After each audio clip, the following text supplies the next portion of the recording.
Joey Logano and Eric Almirola are your winners, and Kyle Busch gets wrecked from the lead. Let's talk about this year's duels at Daytona.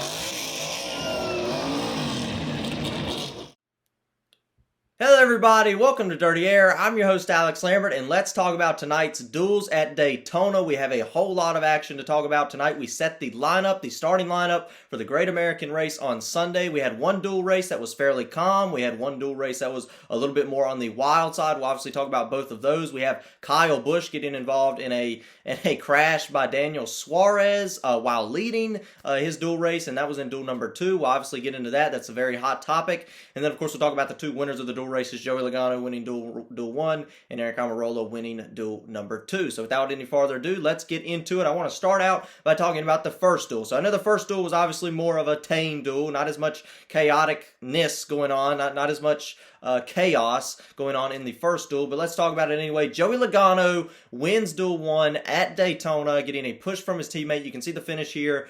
Christopher Bell on the high side in the 20 car, trying to make a move, trying to get past Logano, even bumps with him a little bit there.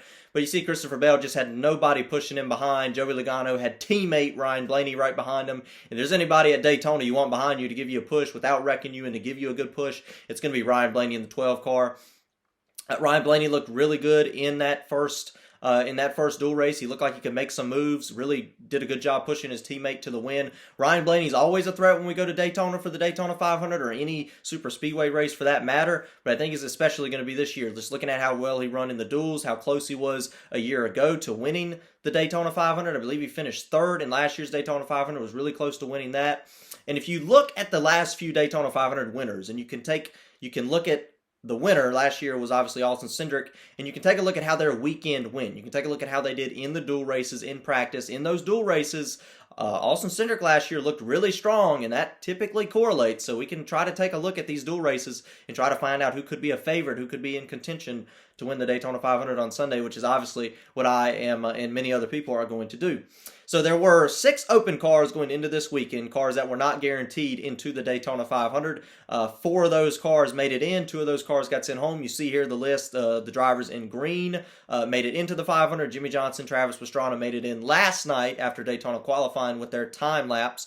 So that left 2 open spots tonight and 2 spots that would not be filled. That would 2 drivers that would have to go home. In the first race, that was Chandler Smith versus Zane Smith. So 2 Smiths going at it. Chandler Smith was very much in contention to make it into the Daytona 500, but got a pit road speeding penalty, which is definitely not good, because if you talk about racetracks that are hard to get onto pit road, you think of Bristol, you think of Darlington, and a few other racetracks. You don't really think of Daytona as a really difficult racetrack to get on pit road. I think we went a couple of years, or I think we went 1 year where we had no pit road speeding penalties at all in the entire Daytona 500. That's impressive. So definitely don't see a whole lot of speeding penalties in the Daytona 500 at this racetrack. We got a few. We had obviously Chandler Smith making his mistake, taking him out of the Daytona 500. We had Ricky Stenhouse get a pit road speeding penalty. Ty Gibbs, the rookie, get a speeding penalty. Those are mistakes you definitely don't want to make on pit road in the Daytona 500, because speeding on pit road just isn't very common at Daytona. Like I said, we see it plenty of times at other racetracks, and I'm not saying it's easy to not speed whatsoever. I'm not saying it's easy to get on pit road, but it's a racetrack we typically see less speeding penalties. So definitely a very costly mistake there by Chandler Smith. He went a lap down, basically completely took him out of contention to make the Daytona 500, which is really unfortunate. You know, he was really had a good shot to make it in, but this was his first time ever being in a Cup car. And as Zane Smith, it'll be his second time being in a race. The Daytona 500 will be his second career start. He has started a race last year. Also did Connor Daly, who's also in the 500. We'll talk about the open cars in the second race here in just a moment. So let's get into race duel number 2. Obviously, the main story coming out of this duel will be Daniel Suarez and Kyle Busch. Let's go ahead and take a look at the race here, at the wreck here. You see Daniel Suarez here just keeps bumping Kyle Busch, just stays on his bumper. And eventually Kyle Busch goes to the inside a little bit. That just shoots Kyle Busch up into the wall, causing a chain reaction. Other cars wrecked. Pastrana's involved. Austin Hill, who's trying to make the Daytona 500, trying to get into the race, is involved. Many other drivers involved. Definitely a bad look by Daniel Suarez. When I first saw the wreck, I was like, oh man, that's really unfortunate. Definitely pushed him too hard. But now that I take a look at the replay and look at the laps prior, that is a major mistake by Daniel Suarez. And he said in his post-race interview, I saw an interview from Bob Pockers, posted it on Twitter. I encourage you all to go check out that interview. He said Kyle Larson was pushing him hard as well and actually got him loose a few times as well, Suarez did, which might be true, but Larson was not pushing Suarez nearly as hard or as heavy as Suarez was pushing Kyle Busch from second place in this race whatsoever. I mean, Larson was obviously giving him some space on the back straightaway, giving him a ton of space in the corner, and Daniel Suarez just was not doing that. Suarez also said in his interview that his spotter told him to not push Kyle in the corner because that could get him loose. This is all what I'm trying to correlate from his interview with Bob Pockris. That tells me that Suarez, even his team, was trying to convince him to stop being so aggressive in a qualifying race. It's just a bad look for Daniel Suarez, and I'll talk about it on both ends. Daniel Suarez is obviously trying to practice, learn that race car, but this is a qualifying race. This is not the Daytona 500. This is 20-something laps to go in a Daytona heat race, a dual race at Daytona, and you're racing around all these Daytona 500 cars, not in the Daytona 500. Just a really bad look to be pushing him so hard. Obviously 100% on Daniel Suarez, and I'm not just saying that because I'm a Kyle Busch supporter. I mean, really, if you take a look at the race and take a look at the replay, 100% on Daniel Suarez, just not a very good look. And I will say this, and I don't know if this will correlate with the way things are at Daytona right now, but with the choose rule coming into play, this could hurt Daniel Suarez. At Daytona, you have to have people you trust, especially within your own manufacturer, which Kyle Busch and Suarez both drive Chevrolets. If you're out there causing wrecks, pushing people too hard, and not, obviously doing what Daniel Suarez did tonight, it's not a good look. It could be hard for him to work with drivers come Sunday, because on Sunday, and you get in that 40-car field for 200 laps, 500 miles, you've got to find working partners. And doing this tonight on Thursday, wrecking Kyle Busch in the lead, single file, in a dual race, does not help Daniel Suarez's case whatsoever. I'm not saying he's going to get strung out, but I'm just saying it's definitely not going to help as far as finding some drafting partners and some partners in the Daytona 500. So we'll have to keep an eye on that on Sunday to see if what happened tonight correlates into Sunday, if it's hard for him to find help. Could be interesting to see what happens there. We look at it from Kyle Busch's side. Kyle Busch, in his interview, obviously just said he's upset. He said it was kind of ridiculous. I agree. I think Suarez was pushing him way too hard. Suarez will learn from the mistake, but Suarez has been in the Cup Series for some years now. Just surprised Suarez made that mistake. Just really devastating. Kyle Busch said on the radio after the wreck that he felt like that was a Daytona 500 winning car.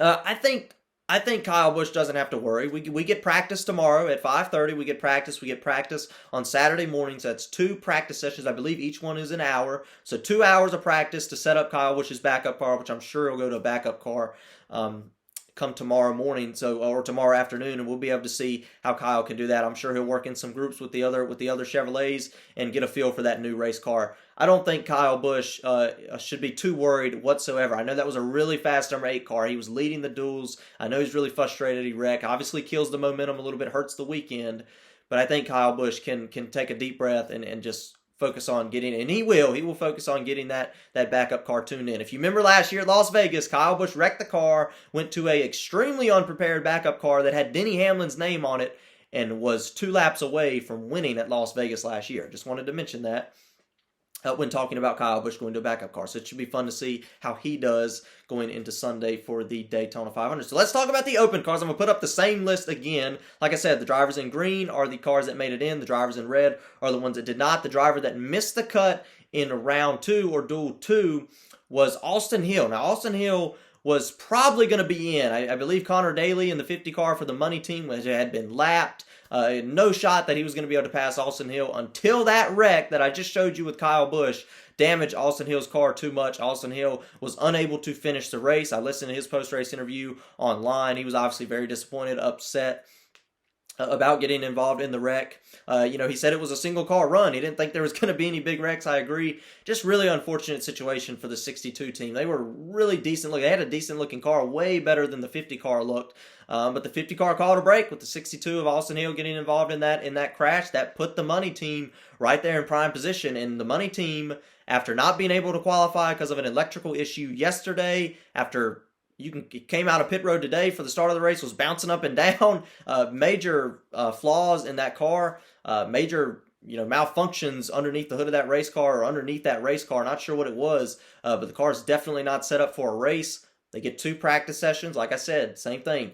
Practice session tomorrow, practice session on Saturday. They got plenty of time to find out what they need to do for the Daytona 500 to at least make some laps. Are they going to be able to run with the pack? I don't know. Are they going to be able to, run up front? Probably not, but at least make the Daytona 500, get some laps, get the sponsors, out in front of the fans. So that's obviously a good thing for that team. It definitely helps them to make it into the Daytona 500. Talking about later on in the race, I do want to talk about it a little bit later on. This is on the final lap of the race. I want to give props, just real quick, to Todd Gilliland. Look at this save. He's getting pushed by Kyle Larson. He gets loose. That car is wrecked. That should be a big crash with multiple cars. Great job by Todd Gilliland in the 38 to save that, not get involved in a wreck, straighten it out, and great job by everybody behind him as well. Kyle Larson, Brad Keselowski to let off the gas and not ram into him because that would have caused a separate wreck and wrecked him as well. So good job by everybody involved there to save that wreck. And then, of course, after that, everything kind of spread out, and Aric Almirola got his second dual win in 3 years. He won the dual race in 2021 after a long rain delay. I remember that race very well back in 2021. Aric Almirola grew up in the Daytona area. He gave a somewhat emotional interview, but he said he wants to win the race on Sunday, and he looked really fast tonight, being able to get up front, being able to race like he did. He was up front all night long, doing a good job racing up front, doing a good job in the draft, pulling off the blocks there when he had the lead. Great job by Aric Almirola. It's good to see him up front.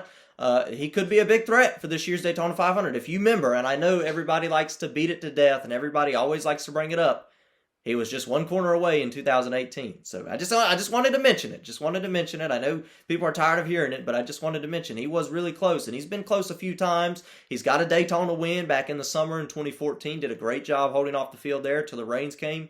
So watch Aric Almirola seriously in this year's Daytona 500. He could be a serious threat if he can make it to the end. He's got caught up in a couple of wrecks, which obviously you can't do. You got to avoid those. But Aric Almirola could be a lot of fun to watch come Sunday. If there's one takeaway I do want to say that I saw in the dual races from both of them together, that was one thing, and it's just one thing I want to take away here that I noticed. You don't want to get too far out, especially at the end of the race. You saw multiple times Kyle Larson got pushed by Kyle Busch, and Kyle Larson would get way out. You saw this in the first duel as well. Kyle Larson would get way out in front of the pack and then come back and slow down that whole row of cars. That is not what you want to have in the Daytona 500 coming to a win. So we're going to have to see how that works. And actually at the very end of the race, obviously, the driver in second did not back up to the driver in third to try to pass Aric Almirola for the win, which I was a bit surprised by. You've got to work together. You cannot get too far out in front. I know that sounds completely opposite of what you need, but you can't get too far out in front and keep that speed. But that's it. That's all there is to talk about after the duels at Daytona. Like and subscribe if you like the video, obviously, and tune in Sunday night following this year's Daytona 500, the 2023 Daytona 500. I'll do a post-race review on that. I hope you all enjoyed tonight's race. Hope you all enjoyed the video. And, of course, about Kyle Busch getting turned from the lead, let's get rowdy.